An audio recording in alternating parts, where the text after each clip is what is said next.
les exercices militaires remarquables et impressionnants qui ont été lancés par l'Alliance des États du Sahel en association avec les armées togolaises et tchadiennes. Ça fait combien d'armées? 5 armées. L'armée malienne, l'armée burkinabé, l'armée nigérienne, l'armée togolaise et l'armée tchadienne. Beaucoup de mes amis à travers le monde m'ont posé la question de savoir qu'est-ce qui expliquait cette association pour le moins étrange entre les pays de l'Alliance des États du Sahel et deux pays traditionnellement plutôt rattachés à la CEDEAO, comme le Togo et le Tchad. Qu'est-ce qui peut expliquer que l'Alliance des États du Sahel, qui est constituée de pays qui se sont retirés de la CEDEAO, coopère militairement avec ces deux pays-là, le Togo et le Tchad, dans des opérations d'envergure? Je voudrais répondre clairement à cette question.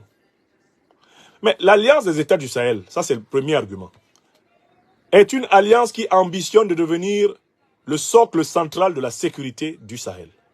En ce sens, elle veut être à l'initiative de toutes les actions de coopération militaire avec les pays de la sous-région. L'Alliance des États du Sahel, désormais, c'est elle qui a l'initiative. Je vous invite à noter que, alors que la CEDEAO a prétendu mettre en place une force conjointe qui n'a jamais vu le jour, l'Alliance des États du Sahel, elle est une force opérationnelle. Et elle a déjà vu le jour. Et elle est en train d'agréger les pays de la CEDEAO ou de la région sahélienne qui, quant à eux, coopèrent sincèrement et honnêtement avec elle. Donc, ces exercices militaires ont pour but d'affirmer le leadership de l'Alliance des États du Sahel. Ça, c'est le premier argument. C'est elle qui fait la pluie et le beau temps maintenant au Sahel.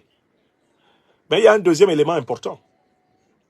Pourquoi ces exercices militaires conjoints? Mais parce que le Togo et le Tchad sont en train de se détacher des injonctions de l'impérialisme occidental et du néocolonialisme français en matière de lutte contre le terrorisme. Écrivez ça. Je donne la deuxième raison. Pourquoi le Mali, le Burkina et le Niger ont-ils décidé de mener ces opérations avec l'armée togolaise et l'armée tchadienne? Parce que sur le terrain, le Togo et le Tchad sont en train de se détacher du diktat des néocolons français et des impérialistes de l'OTAN. Je donne les preuves. La première preuve, c'est le refus du Togo de participer aux opérations qui étaient envisagées pour attaquer le Niger. Le refus du Togo de soutenir les sanctions contre le Mali et le Burkina. Ça, c'est le premier fait. Vous pouvez noter ça? Ok. Deuxième fait. Je vous rappelle que le Tchad a récemment demandé à un bataillon de l'armée américaine de dégager de son aéroport central de N'Djamena, de la base de N'Djamena, où ce détachement américain s'était installé. Donc, on sent très bien que ces pays ont compris une chose fondamentale que je m'en vais vous expliquer. Ils ont compris que les soi-disant djihadistes, c'est-à-dire les terroristes d'Al-Qaïda, de l'État islamique, de Boko Haram, sont des suppôts de l'OTAN. C'est clair dans la tête de Mohamed Kaka. Son père l'a dit avant de mourir. Mohamed Kaka Idriss Déby Itno sait que les gens de Boko Haram, c'est-à-dire d'Al-Qaïda, sont les suppôts de l'OTAN. Il le sait. Faure Gnassingbé, l'héritier de la dictature du Togo, sait parfaitement que ceux qui ont attaqué ces dernières années au nord du Togo, c'est-à-dire les terroristes de l'État islamique et d'Al-Qaïda, sont les supplétifs de l'OTAN. Faure Gnassingbé le sait. Bien que le régime de Faure Gnassingbé et de son père soit issu de la cuisse de la France-Afrique, il sait très bien que ce sont les pays de l'OTAN qui ont détruit la Libye, assassiné Kadhafi, armé Al-Qaïda et l'État islamique pour que ces organisations envahissent le Sahel, et le but étant d'imposer aux Sahéliens et ensuite aux pays du Golfe de Guinée de brader les richesses faramineuses de leur sol et de leur sous-sol. Écrivez ça. Tilana. Le président de facto du Togo, Faure Gnassingbé, sait qu'il attaque. Il sait que ceux qui l'attaquent sont les suppôts de l'OTAN. La même alliance avec Barack Hussein Obama pour les États-Unis, David Cameron pour la Grande-Bretagne, Nicolas Sarkozy de Nagui Bokcha pour la France, qui a attaqué, détruit la Libye, bombardé ce pays pendant 6 mois, armé Al-Qaïda et l'État islamique. C'est elle qui est la parraine des groupes terroristes qui ensanglantent tout le Sahel et qui descendent Urbit et Orbi sur le golfe de Guinée. Fort Yassimbe le sait. Donc, dès lors qu'ils le savent, ils se rendent compte qu'il va falloir commencer à lutter contre les terroristes sans s'appuyer sur les maîtres des terroristes. Il va falloir commencer à lutter contre les terroristes sans s'appuyer sur le temps. C'est ce qu'ils ont commencé. Timidement, certes, mais ils ont commencé. Ce qui peut augurer d'un basculement incroyable, d'un basculement inédit du Togo et du Tchad vers l'AES. Si ce n'est à court terme, du moins à moyen ou à long terme. Oui, je recommence.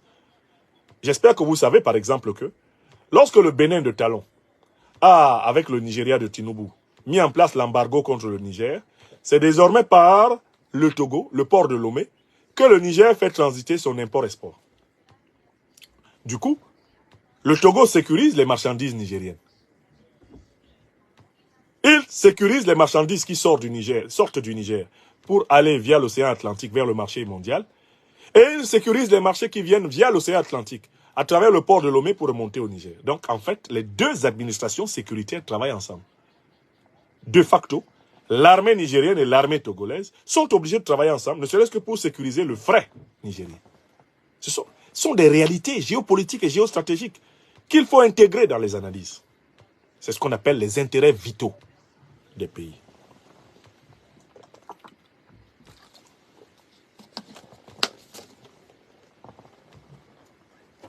Donc, ce deuxième fait est extrêmement important. Par ailleurs, le Tchad et le Togo ont manifestement montré plusieurs signes de bonne volonté au Mali, au Burkina et au Niger dans les difficultés que ceux-ci affrontent. On peut, sans risque de se tromper, penser que le Tchad a régulièrement informé et accepté de partager avec le Niger, avec le Mali et avec le Burkina des informations stratégiques sur les risques qui sont encourus par ces territoires à partir de troupes étrangères positionnées au Tchad. On doit supposer que le Togo de Faure Gnassingbé a accepté de partager ces informations avec ces États pour que ces États leur fassent la confiance de faire des manœuvres communes. Ça veut dire que ces États reçoivent d'eux les soutiens attendus. Vous n'avez pas besoin d'être sorcier pour le savoir. On ne peut pas accepter d'associer l'armée de Faure, l'armée de Mahamat Kaka, si il n'y a pas déjà une unité de destin qui se tisse entre les hommes de ces armées, lesquels ont compris qu'ils ont les mêmes ennemis. Lesquels ont compris qu'ils ont les mêmes ennemis. Et je vais vous donner des éléments supplémentaires tout à l'heure pour vous amener à comprendre que le Tchad, le Togo, sont en passe d'entrer dans une bascule géopolitique et géostratégique. C'est-à-dire de coopérer davantage avec les pays de l'AES qu'avec les pays de la CEDEAO. De coopérer même davantage avec les pays du bloc multipolaire qu'avec les pays du bloc hégémoniste occidental. On est en train d'aller vers ce point de bascule. Il n'a pas encore eu lieu. Parce que ce sont des régimes issus du néocolonialisme français et encore fortement dépendants, c'est vrai, de l'impérialisme occidental. Le Tchad comme le Togo. Mais c'est en train de se passer sous vos yeux. Et comme votre serviteur a souvent eu le malheur de voir trop tôt ce que les gens ne voient pas, je le dis maintenant, même au prix de certaines invectives, des gens qui viennent dire « Oh, maintenant, le grand prof, on dirait qu'il est en train de soutenir le régime de N'Djamena, on dirait que vraiment, comme le ministre des Affaires étrangères du Togo et son camarade de classe, ils ont fait la fac d'Abidjan ensemble, il est en train de faire les affaires de force. Je ne fais les affaires de personne. Je ne soutiens personne, ni le président Déby, ni le président Gnassingbé. Ils n'ont pas besoin de mon soutien. Les peuples tchadiens et togolais, oui, ont besoin de mon soutien, comme tous les peuples africains. Mais je vous dis objectivement ce qui est en train de se passer. Je vous donne mon analyse à partir des faits géopolitiques qui sont en cours. Et vous comprendrez mieux ce que je suis en train de dire quand j'aborderai l'avant-dernier sujet, à savoir la coopération militaire entre la Russie et le Tchad.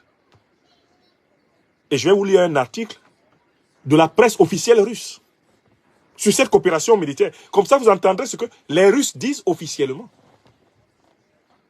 Parce que certains voient, regardent, mais ils ne voient pas. Nous, on regarde et puis on voit.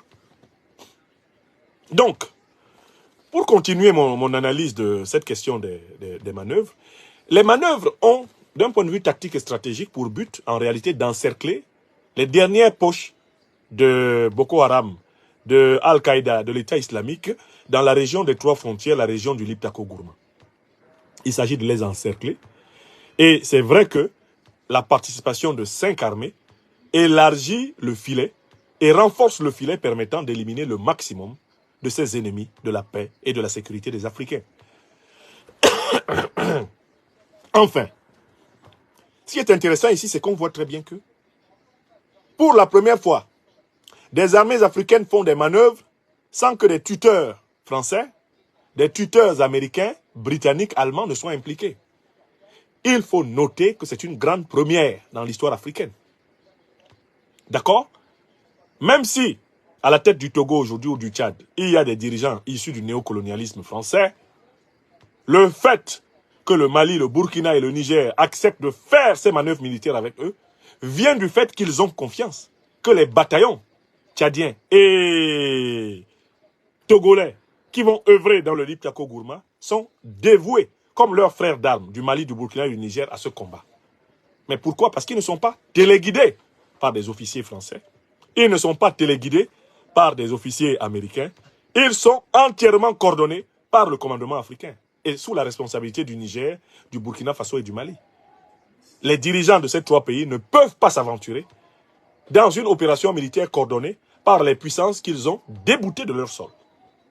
Donc, nous avons là des manœuvres souveraines.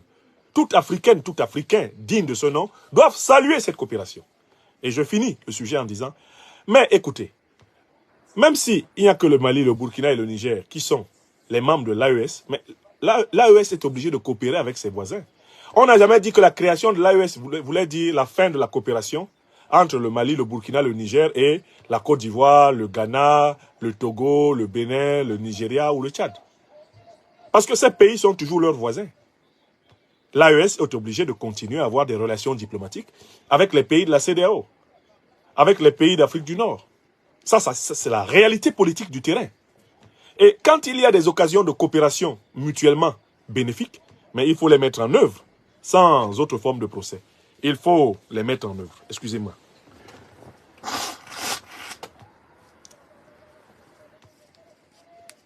Il faut mettre en œuvre ces formes de coopération sans autre forme de procès. Maintenant, nous